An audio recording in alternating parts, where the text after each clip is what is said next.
Magandang tanghali, Luzon, Visayas at Mindanao. Thank you for joining us. Good afternoon sa mga nanonood sa akin. Kasi it's been like died. Ang uting utang, kumikita sa mga utang, malupit. Dagsana ang mga paluwas sa kanilang mga probinsya. Hola! One Balita, Pilipinas!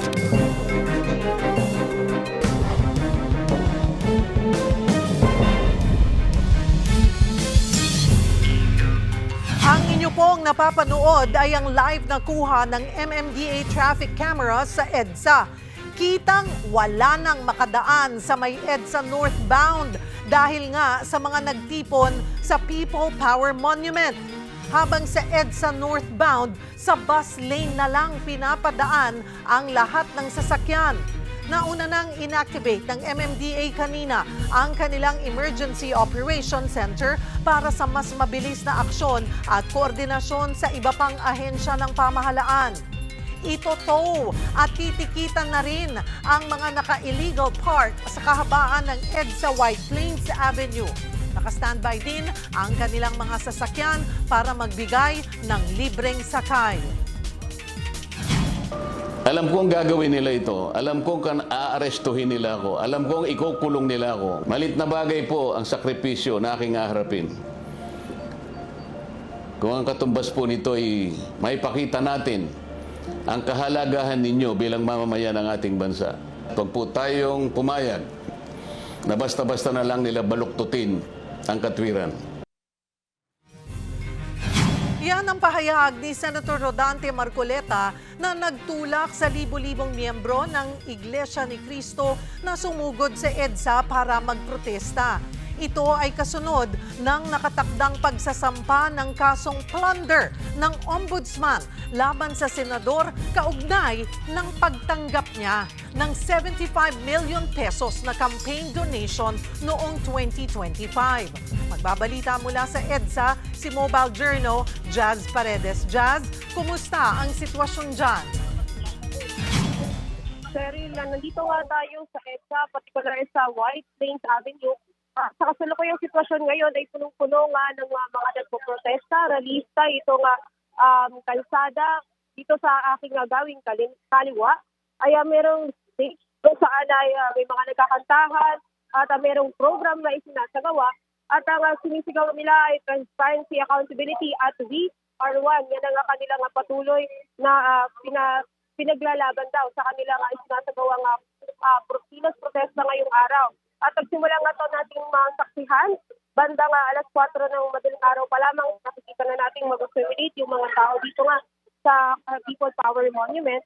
At sinasabi nga natin na nagkagulatan din dahil nakumpirma nga walang permit itong rally. At kaya naman na nagsarado ng ilang mga kalsada dahil napuno nga itong ng ralisa at mga buses itong dinadaanan ng mga sasakyan at partikular ng mga motorista na sa ngayon ay pinapadaan muna dito sa dinadaanan ng EDSA Carousel. Sherry. Jazz, ito biglaan eh. Walang permit. Kung walang permit ang mga nagrally, ano mangyayari? Kakasuhan ba lahat yan? Yung mga, lalo na yung mga nag-organize nito?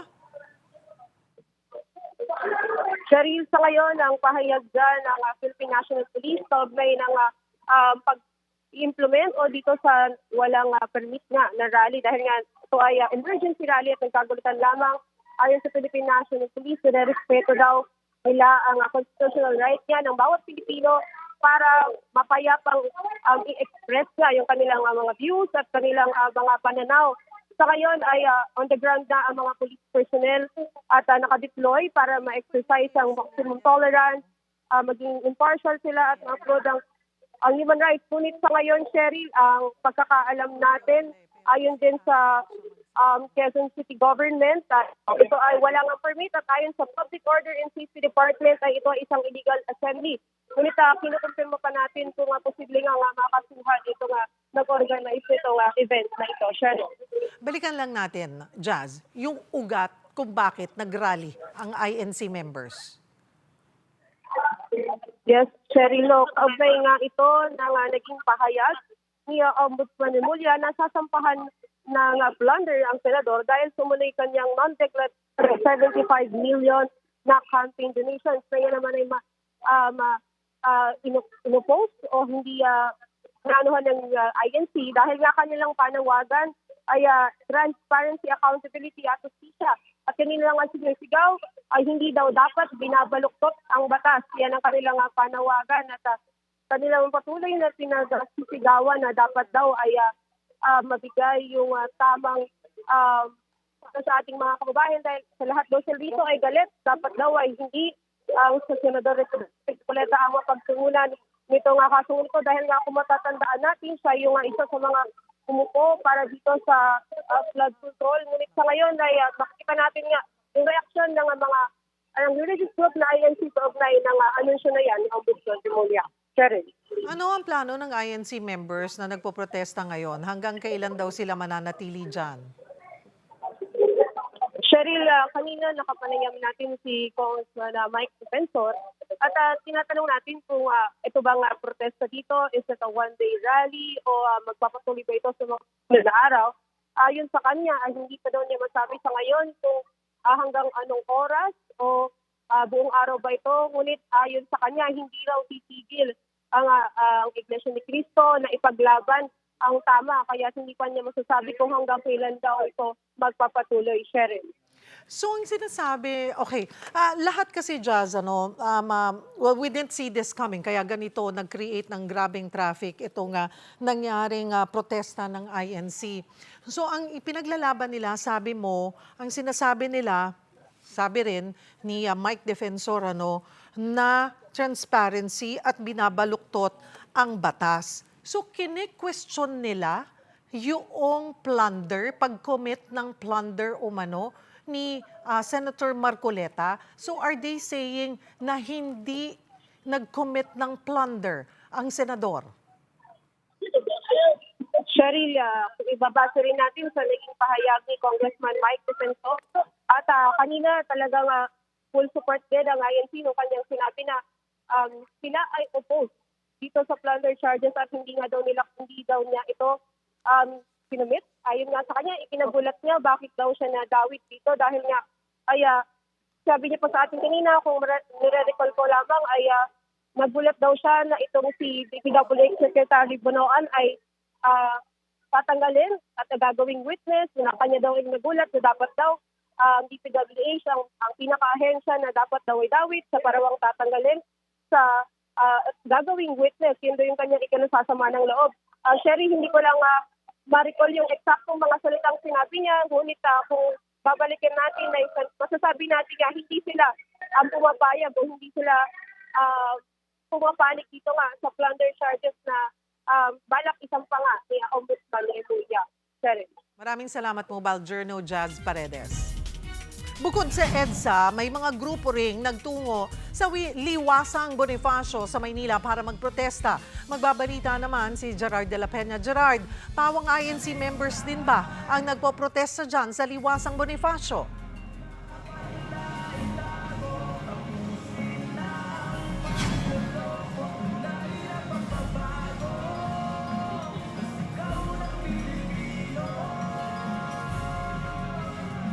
Gerard?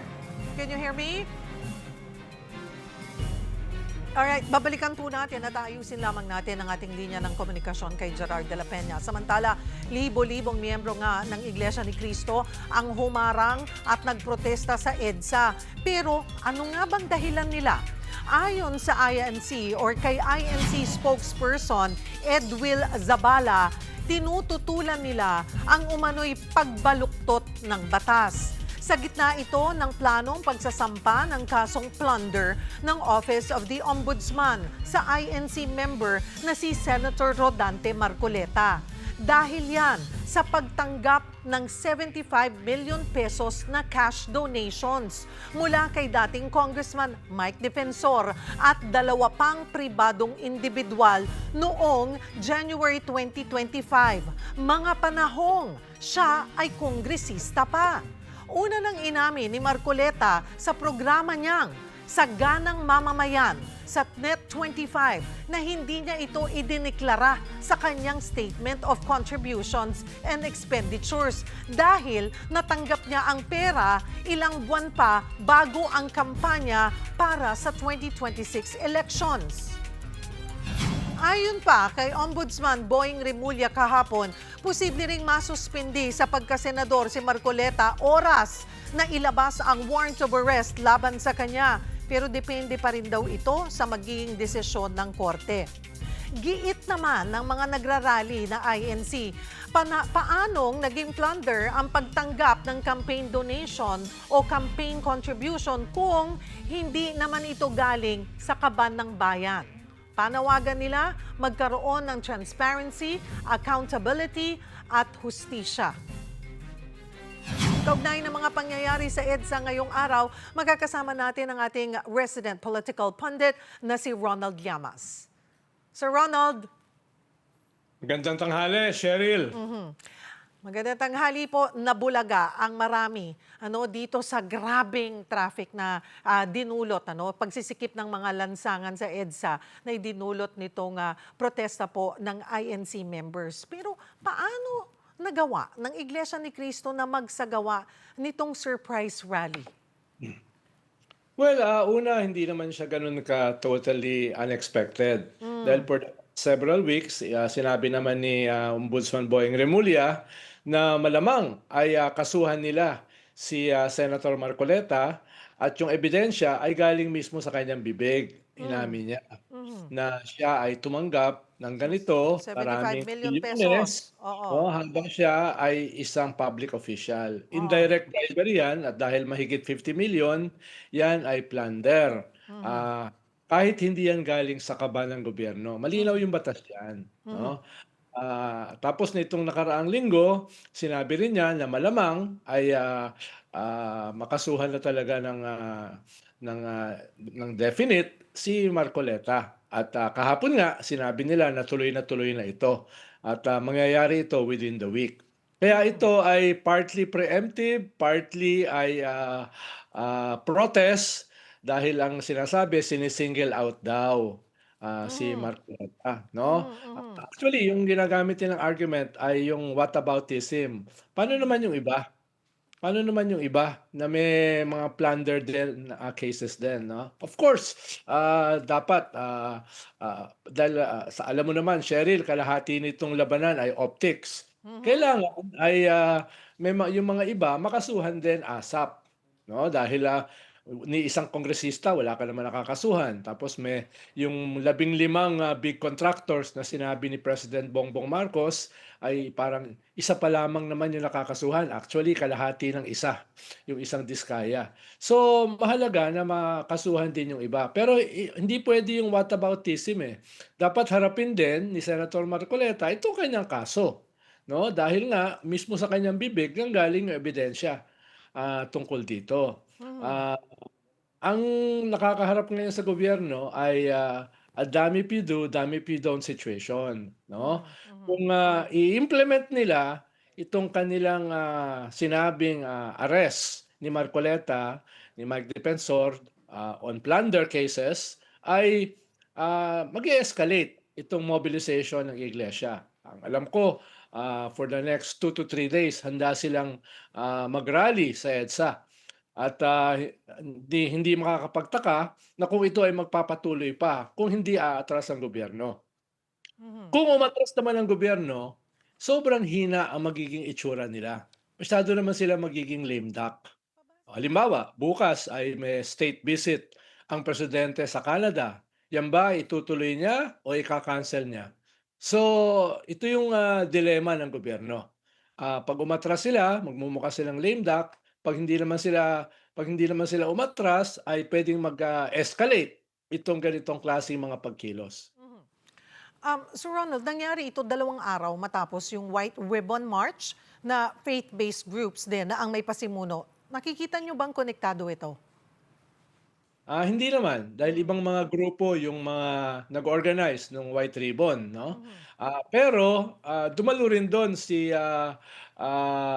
Mike Defensor at si Congressman Marcoleta. At hindi naman sila sinigawan, hindi naman sila binu, no? Kaya yes, wala itong kaugnayan, pero may sympathy o merong dotted lines itong mga nakakasuhan ng plunder katulad ni Mike Defensor at saka ni Marcoleta dahil kailangan nila ng suporta from wherever and wherever group nila pwede makuha ito.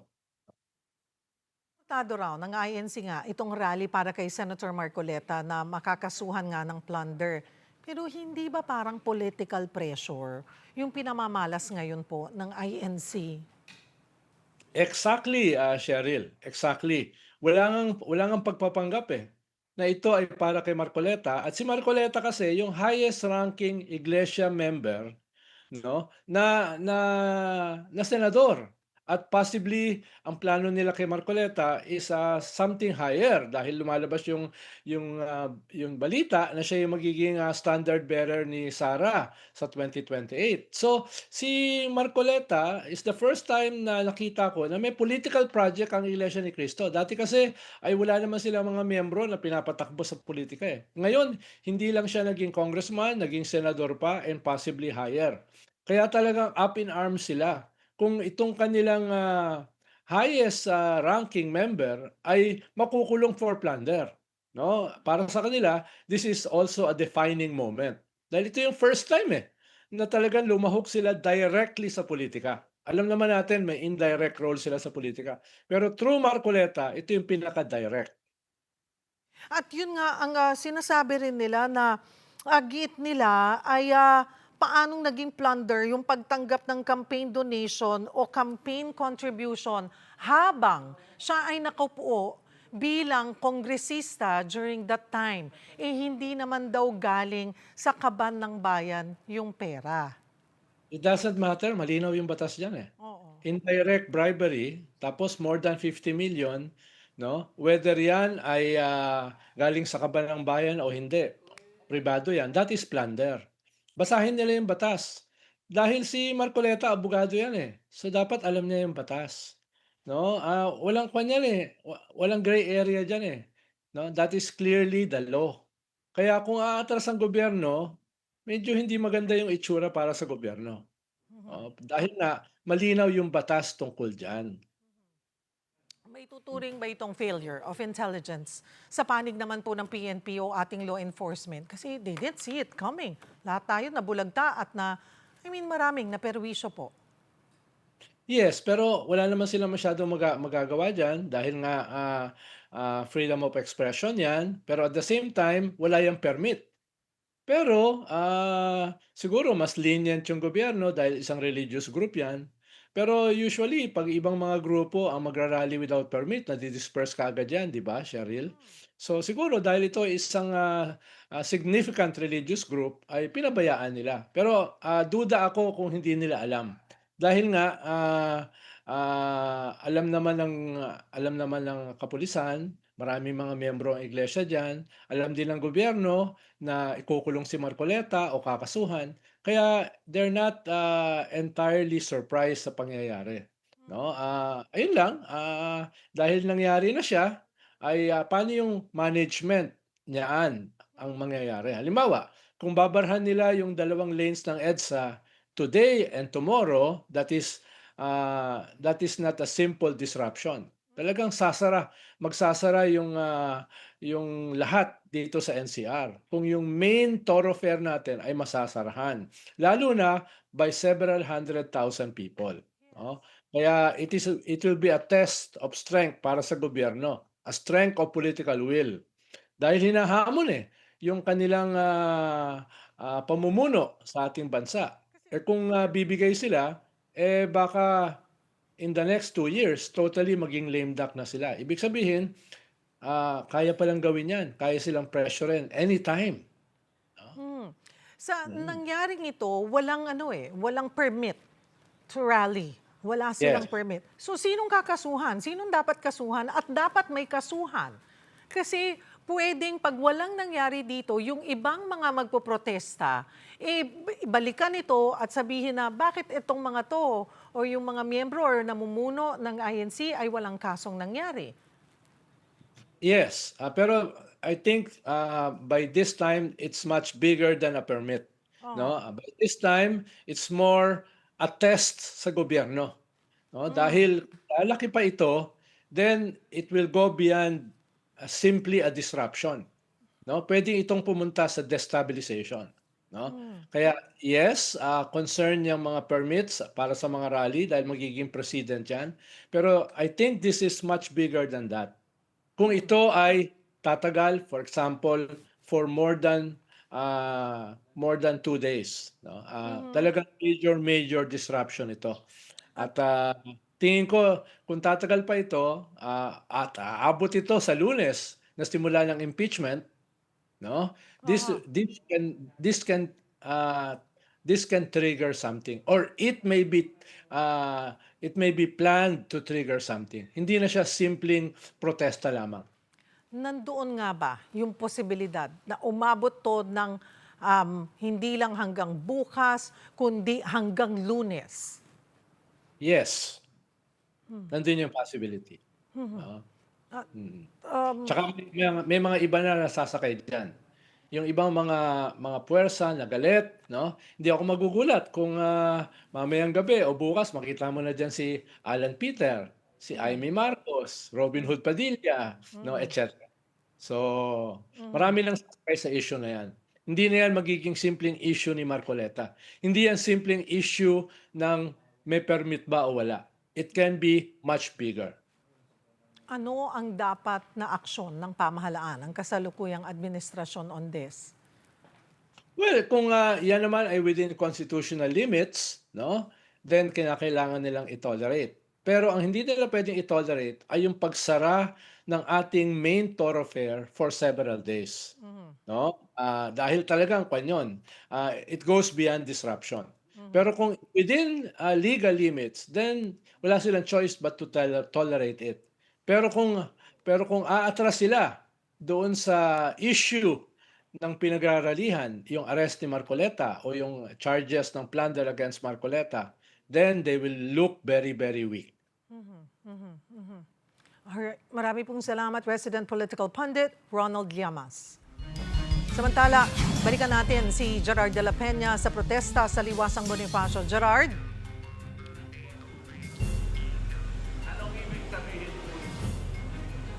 Yes, Cheryl, marami-rami pa ring mga protesters dito sa Liwasang Bonifacio. Pero maingay ang demonstrasyon, pero hanggang ngayon itikom ang bibig nila tungkol sa mga plano nila para sa maghapong ito, Cheryl. Maaga pa lang ay may nakatayo ng entablado at may mga LED screens din dito sa Liwasan. Dumating ang tinatayang nasa 200 protesters na nagpakilalang mga miyembro rin ng Iglesia ni Cristo. Nagtayo na rin ang mga tolda ang ilan sa mga tao dito. Bitbit nila yung mga placard na nagsasabing si Martin ang umamin, bakit si Marcoleta ang gustong litisin. Nakatuon ang panawagan nila para sa pananagutan at mas maigting na kampanya kontra korupsyon. Kahit bumusang malakas na ulan kanina ay tuloy pa rin ang kanilang pagtitipon dito. At nang tumigil ang ulan, tinatayang umabot na sa 500 miyembro ang nagpoprotesta. Ipinaliwanag naman ng mga pulis na pinayagan ang pagtitipon kahit walang permit dahil ang Liwasang Bonifacio ay isang freedom park kung saan pinahihintulutan ang mga pampublikong pagtitipon. Tikom naman ang kanilang mga bibig kung tutuloy ba sila sa White Plains o sa Mendiola. Wala ring linaw kung hanggang anong oras sila magsasagawa ng aktibidad dito. Ngayon, Cheryl, walang aktibidad na nangyayari ngayon dito sa Liwasang Bonifacio pero nakatayo pa rin dito yung LED screens, yung entablado at naka-livestream dito yung nangyayari doon sa White Plains. Nabawasan din yung bilang ng mga protesters dito pero karamihan sa kanila nagpapahinga lamang. Pero yun nga, Cheryl, dahil tinatanong natin sila kanina kung anong balak nila, anong programa nila para sa maghapon, ay hindi rin natin alam kung hanggang anong oras sila magtatagal dito sa Liwasang Bonifacio. Cheryl. Maraming salamat, Gerard de la Peña. Diyan lamang po kayo mga kapatid, magbabalik pa ang One Balita, Pilipinas.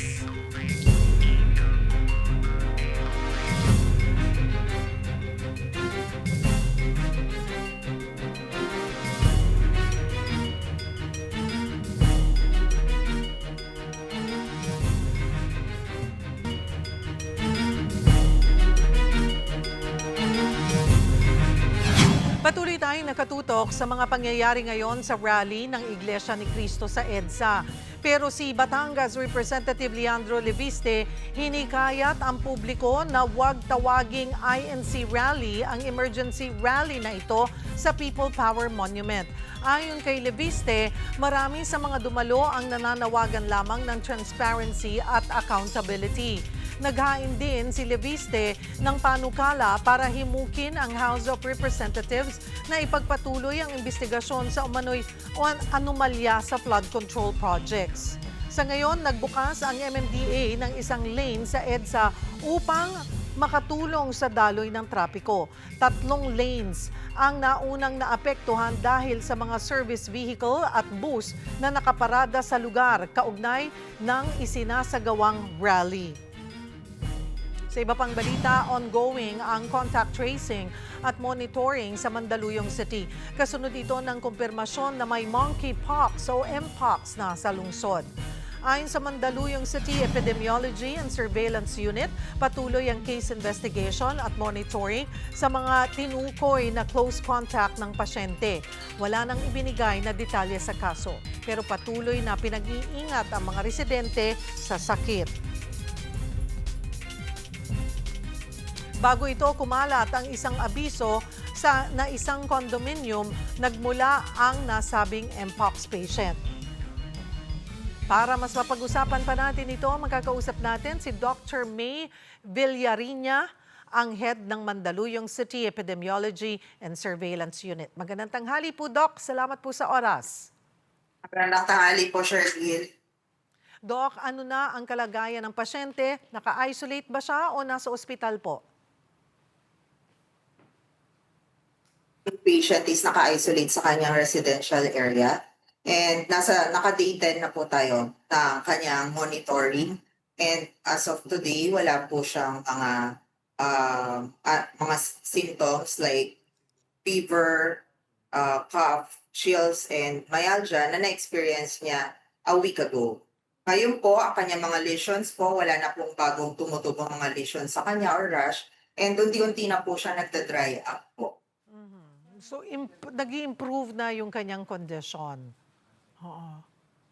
May kumakalat po, may kumalat na advisory mula sa isang condominium na pinagmulan daw ng kaso. Ano ang maaari ninyong ibahagi tungkol sa kasong ito nang hindi nalalabag yung privacy ng pasyente, Doc?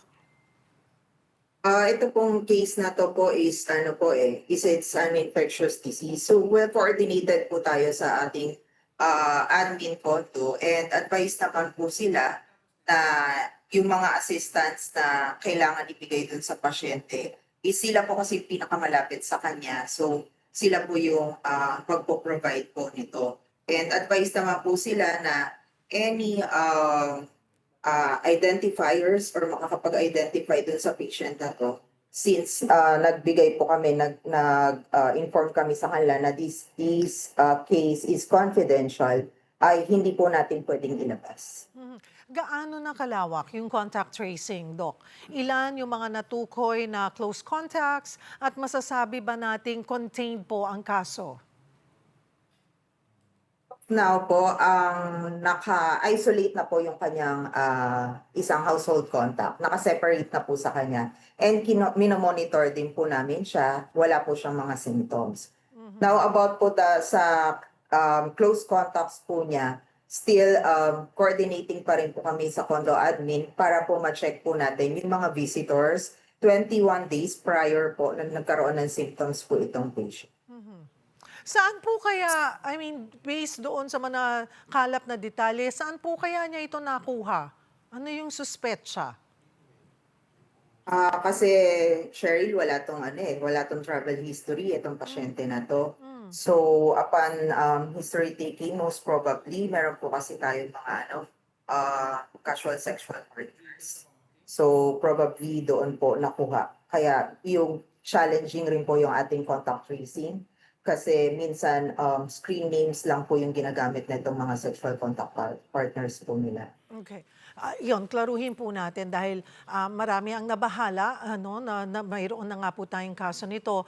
Muli, paalalahanan natin yung ating mga kapatid. Paano nga ba na ipapasa, Dok, ang MPOX? Dapat ba mag-alala ang mga taong sumasakay sa pampublikong sasakyan o nagpupunta sa mga matataong lugar?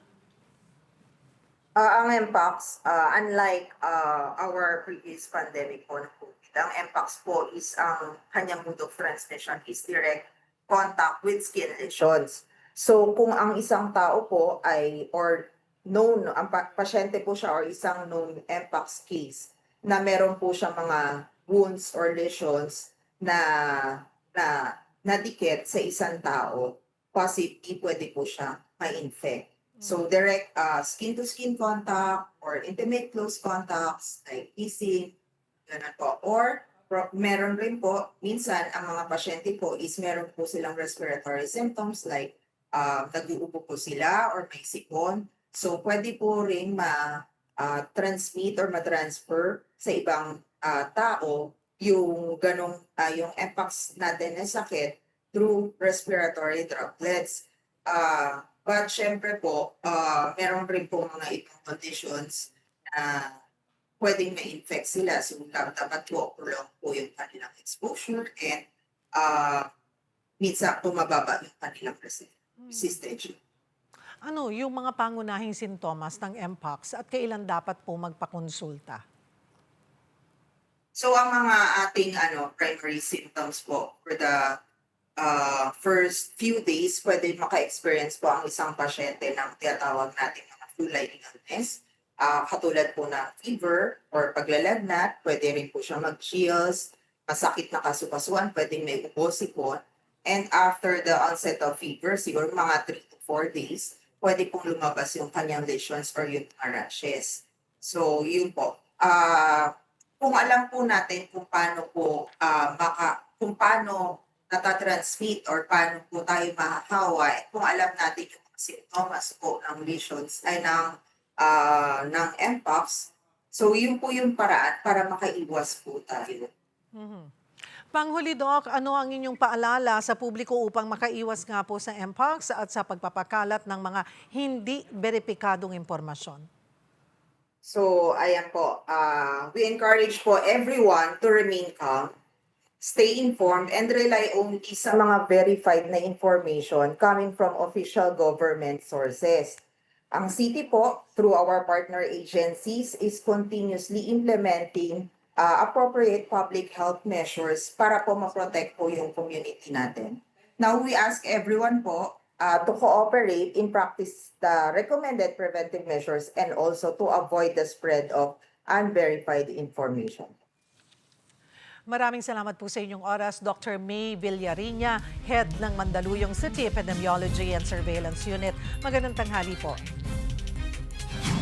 Mismong si Ombudsman Boying Remulla ang nagsabi kahapon, uulan ng mga kaso laban sa ilang mambabatas. At kabilang dito si Senator Rodante Marcoleta. Kasong plunder ang isasampa raw laban sa kanya.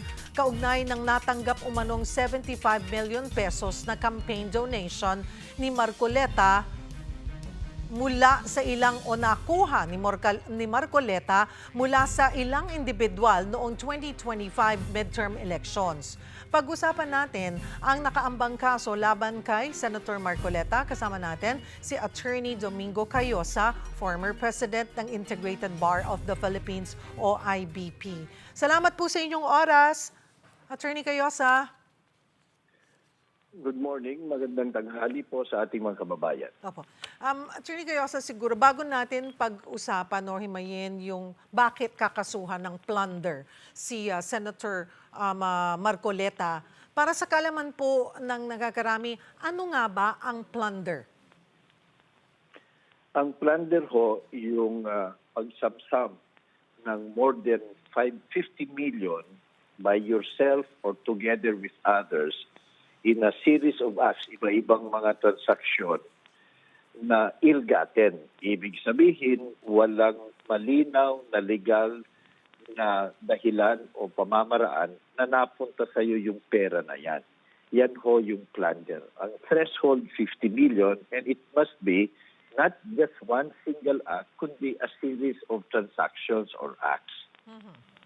So, pasok ba sa plunder yung misdeclared o illegal campaign contribution? Mukha ho kasi ang naging problema ni Senator Marcoleta, siya mismo ang nagsabi at umamin na meron nga siyang natanggap na a total of 75 million Yes. at galing sa tatlong tao. So, series of transactions.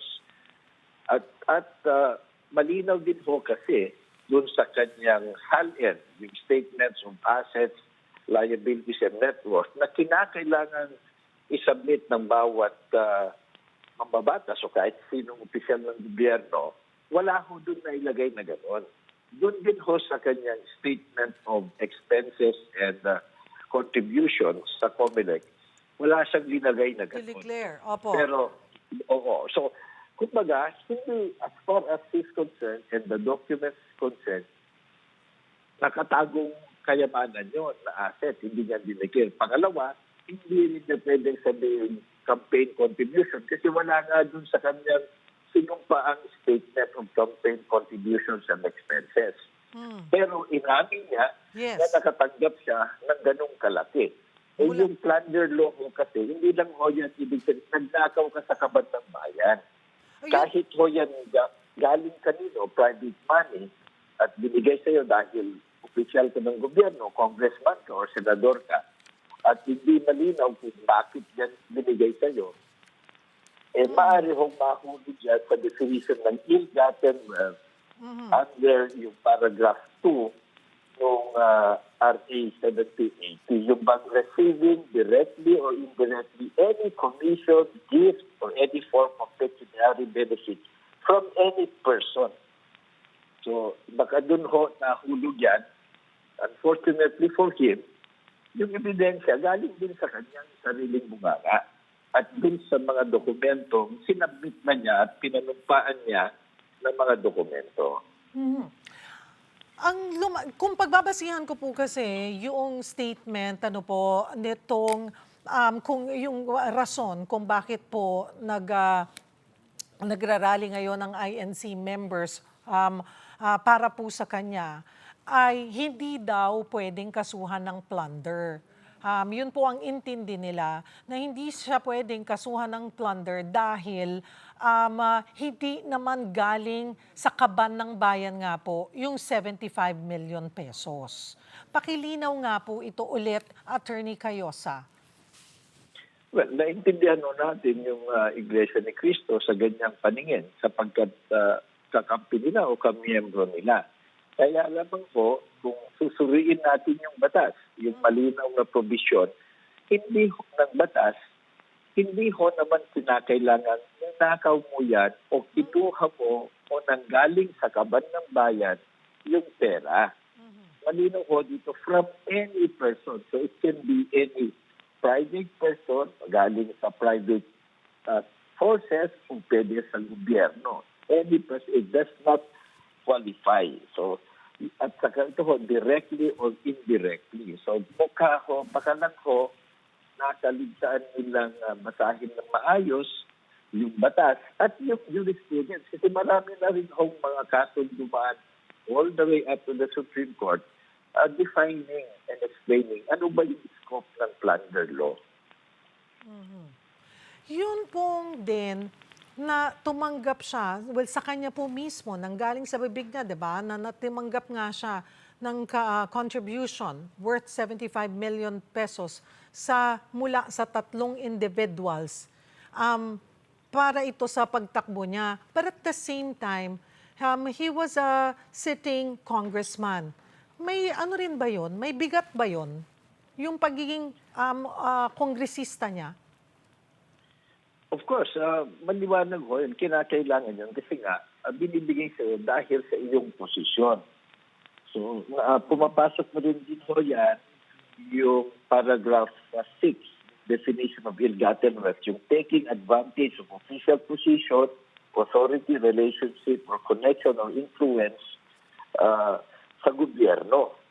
So, ito ho yung mga elemento na sa tingin ko nakita ng mga prosecutor, nakalap nila yung mga ebidensya kasi galing nga sa kanya ito eh. So, mukhang naging careless yan. Kung ngayon, biglang sasabihin niya na ito ay campaign contribution, ang ibabalanda sa kanya, kung yan naman pala, bakit yun sa statement of contributions and expenses mo, wala yan.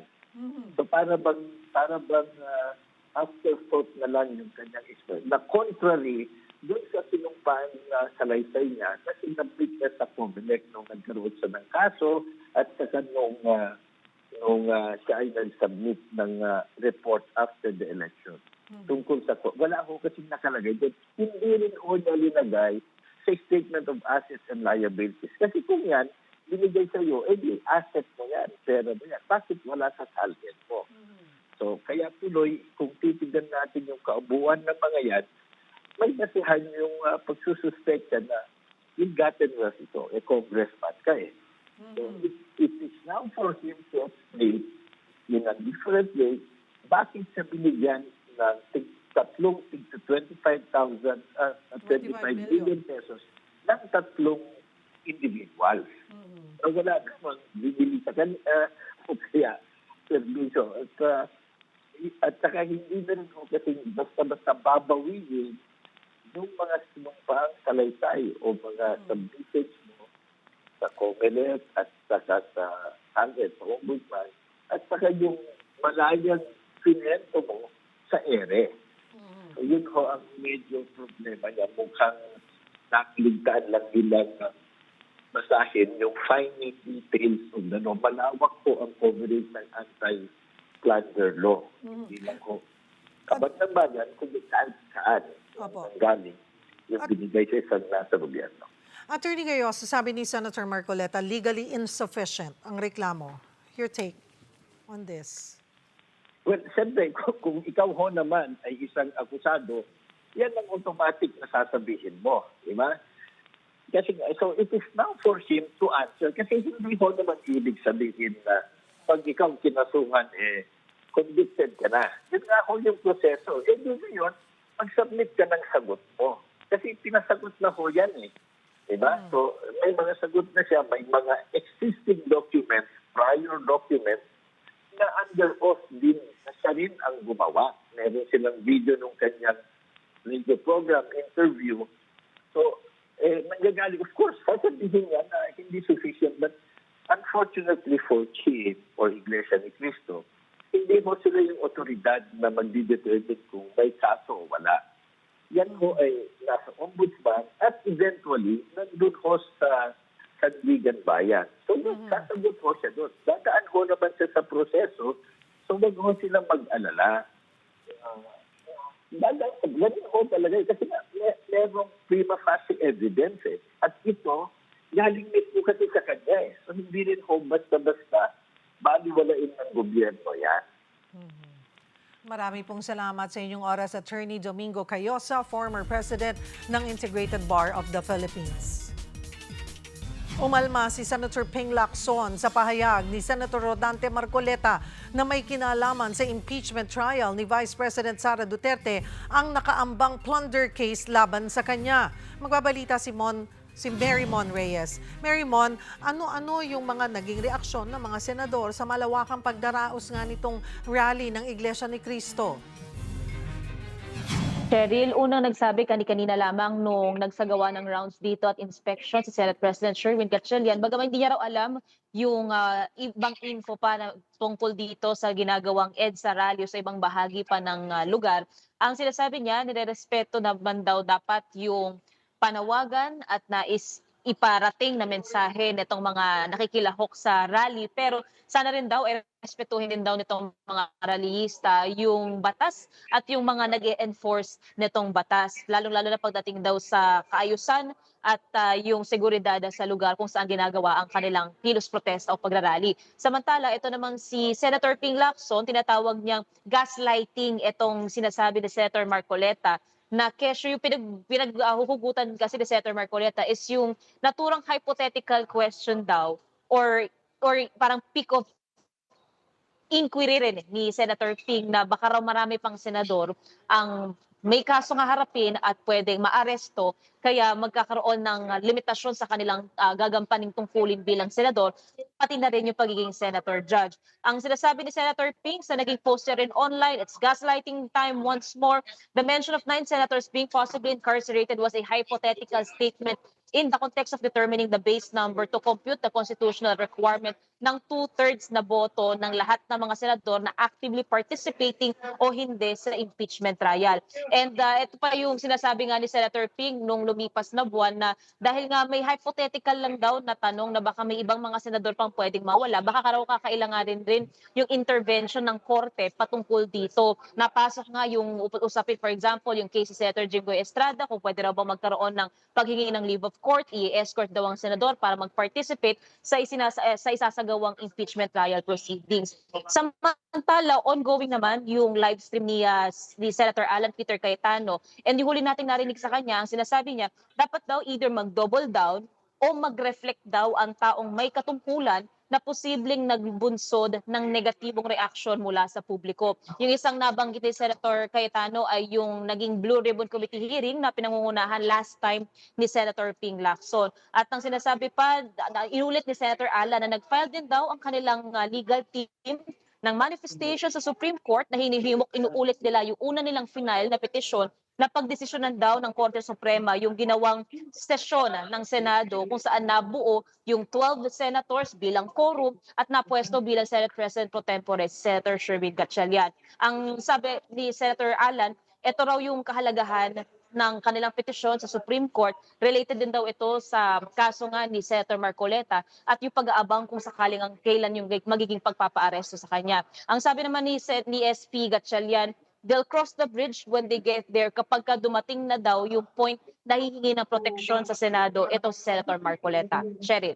Maikli lang ha, balikan lang din natin yung issue sa impeachment. Nakapag-issue na ang Senado ng pre-trial order. Ano ang sunod na hakbang dito at may epekto raw ba ang nangyayaring rally ngayon sa preparasyon sa impeachment trial?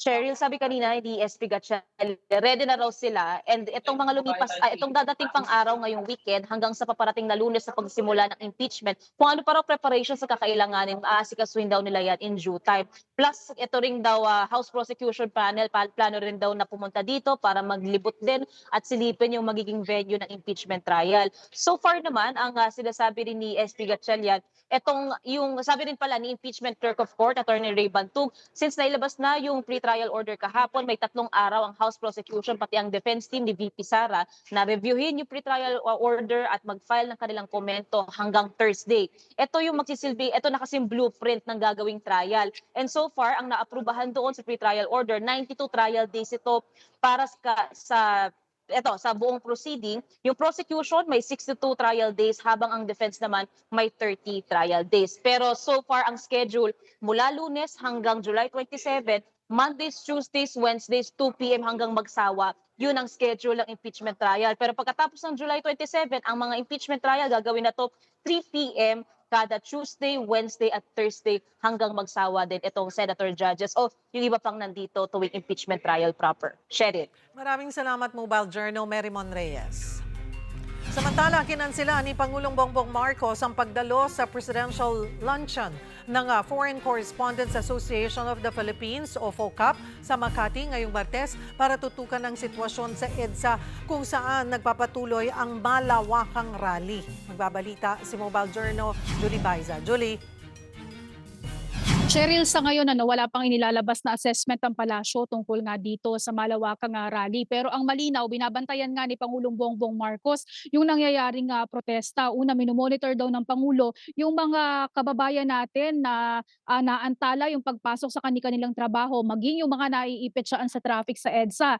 Hindi nga lang sila yung apektado. Ang Pangulo nag-adjust rin ng kanyang schedule of activities kanina umaga. Hindi dinaluhan ng Pangulo yung inauguration ng Marine Cleanup Vessel sa Manila Bay project. Ngayon sanang 12:00 ng tanghali yung presidential luncheon kasama ang FOCA pero kinansela na rin yung pagdalo ni PBBM. Ang inaabangan pa natin, Cheryl, kung kumusta yung magiging biyahe ng Pangulo, kung ano na yung update diyan patungo naman sa Canada kasi tomorrow, bukas July 1 nakatakda sana siyang or nakatakda siyang tumulak pa Canada, no. Inaabangan pa natin ano yung magiging anunsyo ng palasyo. Sa mga tanong naman kung kumusta yung seguridad dito sa loob ng Malacanang, 2 gate na yung nakasarado mula sa dati kasi 3 gate yung maaaring o yung bukas for traffic o maaaring gamitin ng mga motoristang pumapasok. Ngayon, isa na lamang. Mahigpit din yung pagche-check sa mga pumapasok dito. Ang standard na pagtatanong anong building yung pupuntahan mo at dapat nakababa lamang yung bintana ng isang sasakyan para makita kung sino yung nasa loob, kung ano ba yung laman ng mga nasa loob. So mahigpit yung pagbabantay ng mga papasok dito sa Malacanang. Cheryl. Maraming salamat, Mobile Journal, Julie Baiza. Diyan lamang po kayo mga kapatid. Magbabalik pa ang One Balita Pilipinas.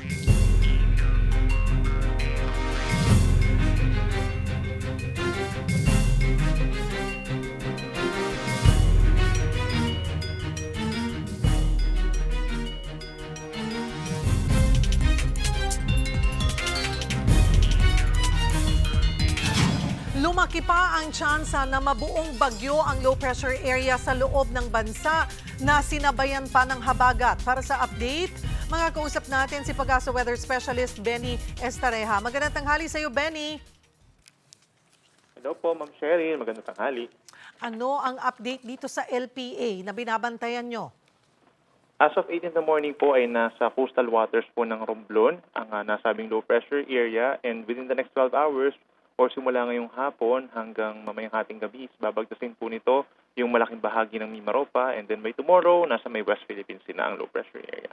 So, nakikita pa ba yung tsansa na maging mabuo ito sa isang ganap na bagyo? Tropical depression man lang?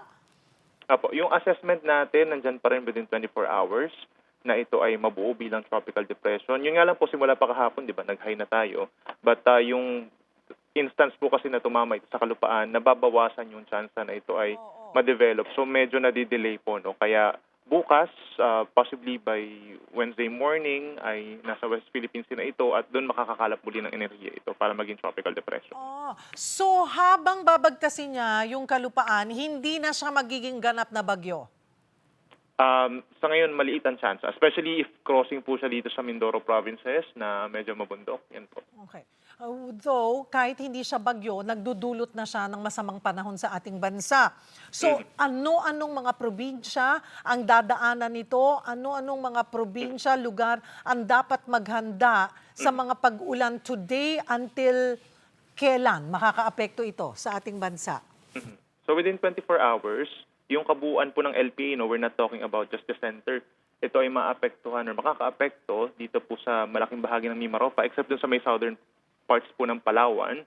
And then dito sa bahagi po ng Calabarzon, itong Quezon, Batangas, maapektuhan po ng LPA. And yung outer cloud bands ng low pressure area, other areas din po ng Calabarzon plus Metro Manila, nahagit din itong Bulacan, Pampanga, Bataan. At dun sa parting buntot niya, itong Bicol region naman po at saka Western Visayas. Affected din ang mga pag-ulan within 24 hours. Okay, we're talking about epekto ng low pressure area. Nakakaapekto ba ito sa southwest monsoon? For now po, unti-unting nagpipick up or lumalakas yung ating southwest monsoon dito sa ilalim niya. So we're talking of Negros Island region, Zamboanga Peninsula, Southern Palawan. Yun yung mga areas na maapektuhan po within 24 hours ng southwest monsoon. At posibleng paminsan-minsan mga pag-ulan, pero mas malalakas po yung ulan dito sa low pressure area. Okay, hanggang kailan at natin mararanasan ang mga pag-ulan, and how much rain are we talking about here? Kailangan bang maging aware or ma-alarm yung mga kababayan natin na dadaanan nitong LPA? Sa kasalukuyan, meron po tayong heavy rainfall warning or yellow warning over Quezon, Eastern Batangas, Occidental Mindoro at saka Romblon. So may aasahan po na mga malalakas na mga pag-ulan sa susunod na mga oras. By tomorrow, we're expecting na yung western section pa rin po ng Luzon and Visayas ang pinakang magkakaroon ng effect po dahil dun sa LPA plus yung southwest monsoon. Kaya tumataas pa rin po yung banta ng mga pagbaha, lalo na dun sa mga low-lying areas at maging dito rin po sa mga kailugan, kahit pa sabihin natin na simula bukas papalayo na po ito. And pagsapit pa ng araw po ng Thursday, kung saan maaring nasa labas na po ng PAR itong potential na bagyo, we're seeing pa rin itong Occidental Mindoro and Palawan, uulanin pa rin po. Alright. Maraming salamat for the update, Pag-asa Weather Specialist Benny Estareja. At yan po ang mga bumabanderang balita at public service sa inyong tunay nakasalo sa tanghali. Hanggang bukas dito sa Balita magpapabusog sa inyong kaalaman. Ako po si Cheryl Josim, kami ang inyong kapatid sa public service. 1PH, teleserbisyo para sa Pilipino.